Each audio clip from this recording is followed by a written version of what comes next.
222 سبزیاں ابھی ہوا ہے جی بات کریں مولانا محمد انور صاحب.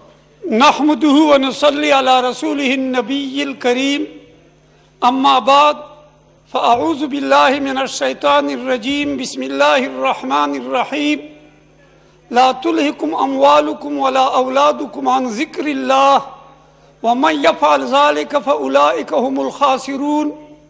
وقال النبي صلى الله عليه وسلم لا الفقر اخشى عليكم ولكني أخشى عليكم أن يكثر فيكم المال فيفيض فتنافسوها فيهلككم كما أهلكت من كان قبلكم أو كما قال عليه الصلاة والسلام.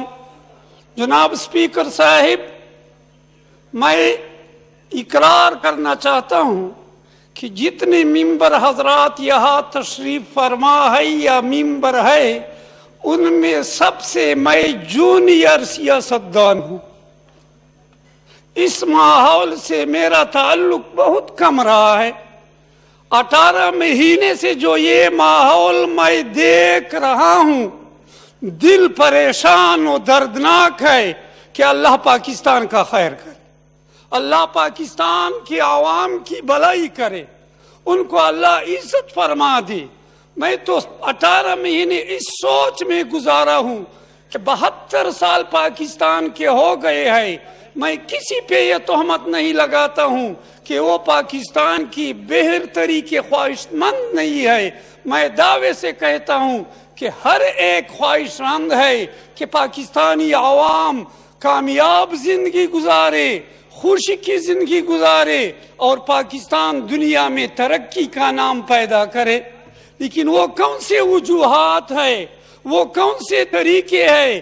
اتنی پارٹیاں تبدیل ہو گئی ہے لیکن پاکستان میں ذرا بر ماحول کی تبدیلی نہیں آئی. اب میرے سامنے جو پہلے ممبر فرما رہا تھا بالکل وہی بات ہے. جو بھی آتا ہے وہ کہتا ہے پہلوں نے خزانہ خالی چھوڑا ہے، پہلوں کا کردار ناکام ہے. لیکن مجھے افسوس سے کہنا پڑتا ہے کہ طریقہ اور رویہ جتنی بھی حکومتیں آئے ہیں اسی حکومت کا اپنایا ہے جو پہلے سے وہ حکومت چل رہی تھی. میرا دماغ سوچ چھوڑ دیتا ہے کہ اس سے تو کامیابی یقیناً نہیں آئے گی. جو راستہ پاکستان کا پہلے سے معیشت کا اور اقتصادیات کا جن کی اشاروں سے شروع کیا گیا ہے، اگر وہی اشاروں سے قائم رہا، میری امید نہیں ہے کہ پاکستان میں خوشی آئے گی. میں یہ یقین سے کہتا ہوں جتنے ممبر حضرات ہیں اقتصادیات میں، معاشیات میں، وہ سب ماہر ہے. پہلے تو مجھے افسوس سے کہنا پڑتا ہے، میں تو جب اس میدان میں لانے کے لیے پنسایا گیا، رمضان کا مہینہ تھا، اعتکاف میں بیٹھا تھا، میں نے یہ فیصلہ کیا تھا کہ میں وہاں پہ جو بات کروں گا وہی بات کروں گا جو 40 سال یا 42 سال احادیث اور دین کی علم پڑھانے سے جو کچھ حاصل کیا ہے وہ دوسروں کو بھی پہنچاؤں گا. پہلے میں معافی چاہوں گا طرفین سے جو کردار کا مظاہرہ ہو رہا ہے. میں ایک حدیث مبارک پیش کرتا ہوں، نہ بڑی ان کو سبق دیتے ہیں نہ وہ خود سبق لیتے ہیں.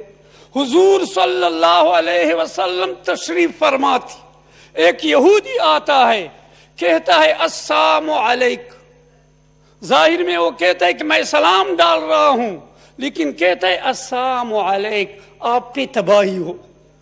حضرت عائشہ رضی اللہ تعالیٰ عنہ جوش پہ آتی ہے، وہ جواب میں کہتی ہے وعلیکم السلام ولعنت اللہ، وعلیکم السلام ولعنت اللہ، آپ پہ تباہی ہو اور اللہ کی لعنت ہو. حضور صلی اللہ علیہ وسلم فوراً منع کرتی ہے، فرماتے ہیں یا عائشہ آپ نے مارے میں، یا عائشہ آپ یہ کیوں کہہ رہی ہے؟ حضرت عائشہ فرماتی ہے ام المؤمنین رضی اللہ تعالیٰ عنہ، یا رسول اللہ آپ نے اس یہودی کی یہ بات، یہ کلام نہیں سنی؟ حضور صلی اللہ علیہ وسلم فرماتے ہیں کہ آپ نے میرا جواب نہیں سنا. میں اسی مختصر الفاظ میں ان کا جواب دیا وعلیکم وعلیکم. اور مجھے امید ہے کہ اللہ میری دعا قبول کرتی ہے اور ان کی دعا قبول نہیں کرتے ہے۔ اب زیادہ الفاظ جو آپ نے بولے، غلط تیز رویہ آپ نے اختیار کیا، اسلام ایسا رویہ کسی کو نہیں اجازت نہیں دیتا ہے۔ میں اس ماحول میں حکومتی بینچوں سے ہو یا ہماری اختلاف کی بینچوں سے ہو، جو رویہ پاکستان کی عوام کے سامنے، نوجوانوں کے سامنے جو سیاست کا داغ اور بنیاد اس اسمبلی میں جو ذہن پاکستانی نوجوانوں کو دیا رہا ہے، میرے خیال میں یہ پاکستان کے لیے ناکامی کا ہے، اچھی اخلاق کا نمونہ نہیں ہے۔ ایک آیت میں نے پڑھی ہے، مختصر بات کروں گا، اور ایک حدیث پڑھا ہے، اس پہ پھر اکتفا کروں گا۔ بات یہاں پھر دم اور تعویذوں تک پہنچ گئی، اپنی بات ہی پورے نہیں کر سکتے ہیں، پھر مذہب کی طرف چل کر وہی بات رکوا دیتے ہیں۔ ذرا کچھ سوچ کرنا چاہیے۔ قرآن کا اعلان ہے، میں مسلمان ہو کے دعوے سے کہتا ہوں، جب مسلمان تمام سوچ اور فکر یہ اللہ نے یہ مملکت خدا داد اسلام کے نام پہ ہمیں دیا ہے، جب تک ہم نے وہ ذمہ داری جس ذمہ داری کے لیے ہمیں ملک دیا ہے اس ذمہ داری کی طرف متوجہ نہیں ہوئی ہو، یقیناً ہزاروں منصوبے بنائے جائے، اس وقت تک ملک میں اچھے ماحول نہیں آئیں گے۔ جب اس نظریے کو کہ لا الہ الا اللہ، یہاں میں نے پہلی بار جو بات سنی ریاست مدینہ کی، جب ریاست مدینہ کے ماحول کو ہم اسمبلی میں ظاہر نہیں کریں گے، اپنی کردار میں ظاہر نہیں کریں گے، اپنے مخالف کے مقابلے میں ریاست مدینہ کے سبق کو ظاہر نہیں کریں گے۔ کس طرح سبق ہے؟ حضرت عمر رضی اللہ تعالی عنہ، اس سے بھی پوچھا جاتا ہے، حضرت عمر رضی اللہ تعالیٰ عنہ حکم فرماتے ہیں، میری بات کی اطاعت کرو اور سنو، میری بات کی اطاعت کرو اور سنو۔ حضرت ابو ذر غفاری رضی اللہ تعالیٰ عنہ اٹھتے ہیں، فرماتے ہیں کہ نہ آپ کی بات سنتے اور نہ اطاعت کریں گے۔ حضرت عمر جوش میں نہیں آتا ہے، یہاں تو میں جوش کا معاملہ دیکھتا ہوں، وہ کیا فرماتی ہے؟ کیوں نہیں مانتے ہو اور کیوں اطاعت نہیں کرتے اور کیوں نہیں سنتے ہو؟ ابو ذر غفاری رضی اللہ تعالیٰ فرماتے ہیں، یہ مسلمان سب ایک قسم کا لباس پہنے ہوئے ہے اور آپ کا لباس ان سے لمبا ہے، یہ لمبے لباس کے لیے اپنے کپڑے کہاں سے زیادہ لے آئے ہیں؟ اب جواب سنو، تنزیہ نہیں کہتے ہیں، اپنے بیٹے کو کہتے ہیں، بیٹے اٹھو یا عبداللہ ابن عمر جواب دو۔ ہمیں اللہ ایسا مزاج دے، اللہ ایسا ماحول نصیب فرما دے، اللہ ایسی حکمران نصیب فرما دے۔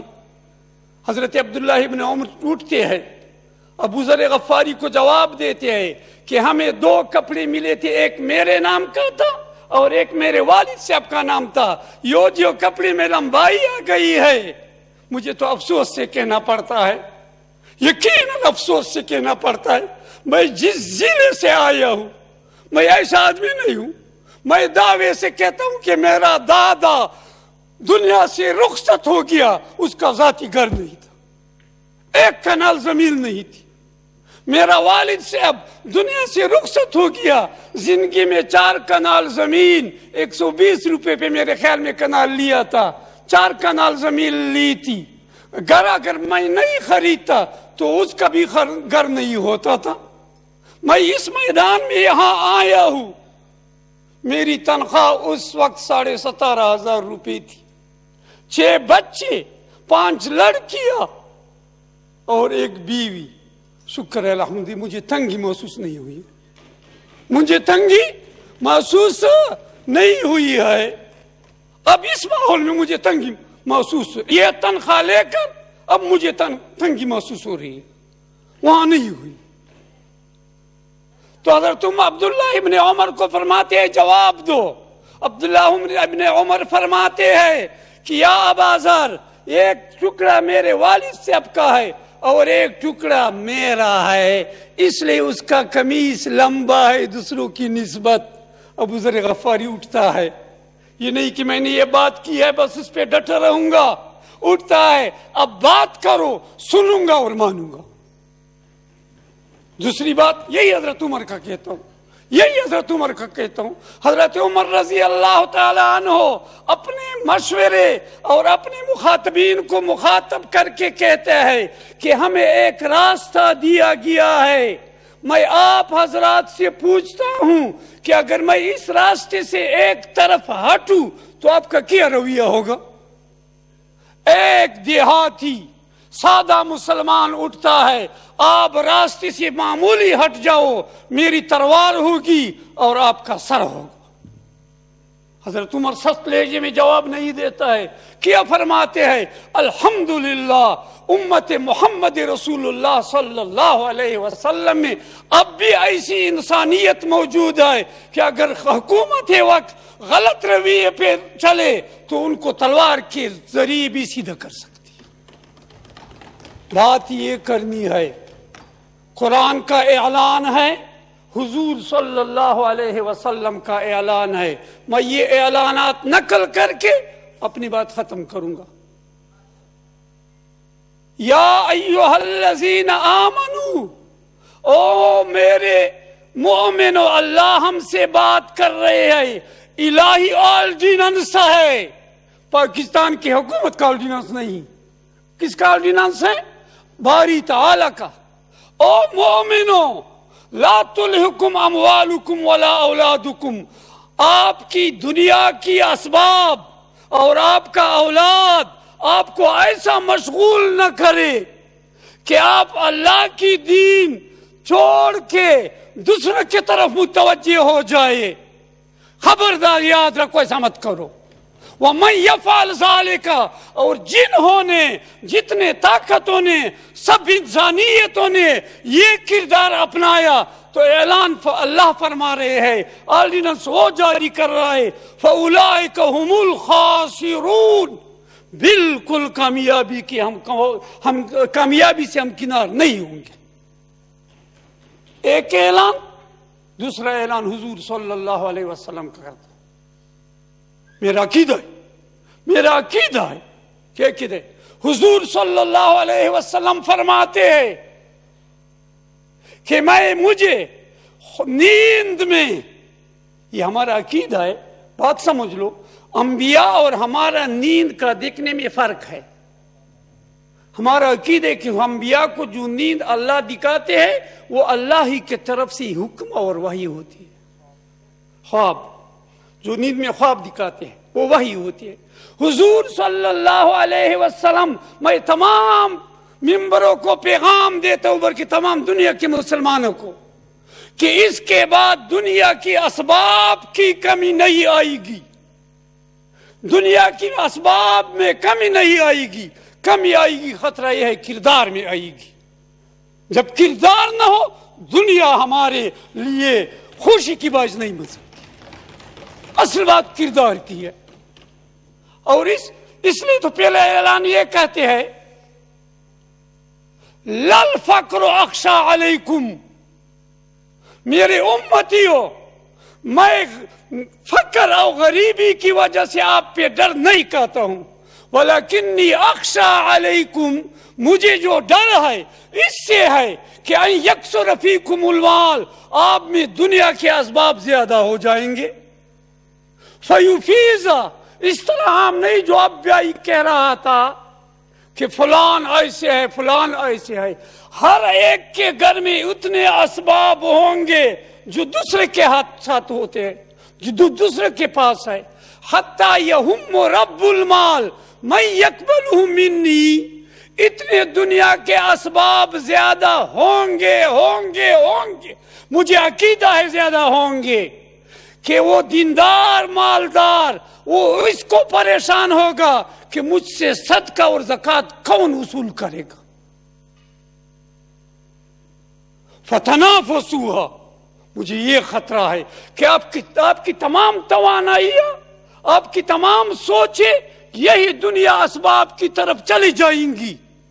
فَتُهْلِكَكُمْ، آپ کے لیے، آپ تو ترقی سمجھیں گے لیکن آپ کے لیے ایسے تباہی کا ذریعہ بنے گا جو حضرت نوح علیہ السلام کی زمانہ سے لے کر حضور صلی اللہ علیہ وسلم کی زمانہ تک، امت تک جتنے امتی گزرے ہیں، یہی دنیا کے اسباب ان کے لیے تباہی کے ذریعہ بنے ہیں. میں دامن پہلا کے کہتا ہوں حکومت کے بینچوں کو، دین کو مذاق مت بناؤ.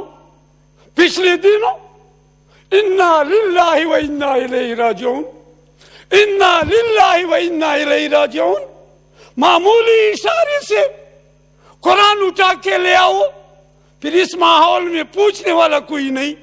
اگر میں کس کو کہہ دوں کہ فلاں لے آؤ، پھر کہے گا یہ مولوی ہے چھوڑو.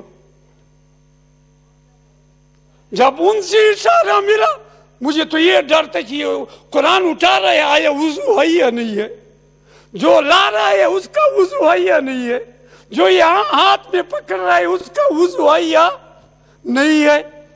اور پھر اس ماحول میں اللہ کا عذاب بالکل فکر نہیں.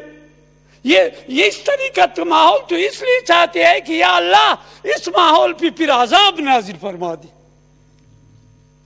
یہ ماحول ہماری اسمبلی میں تو حضور صلی اللہ علیہ وسلم فرماتے ہیں کہ مجھے یہ ڈر ہے کہ یہ دنیاوی اسباب آپ میں زیادہ ہو جائیں گے لیکن آپ کا تمام فکر دنیا کی طرف ہوگا اور اللہ کی دین کا سوچ آپ سے نکل جائے گا.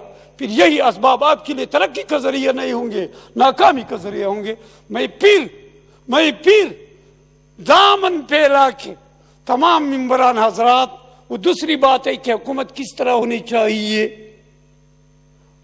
کس طرح عوام، یہ بھی میں کہتا ہوں، صاف بات کہتا ہوں، کسی کو پیرت کرنا مقصود نہیں ہے. اگر یہ حکومت یا دوسری حکومت یا پہلی حکومت کسی سازش کے ذریعے سے پاکستان پہ مسلط کیا گیا ہو، وہ ہزاروں کوششیں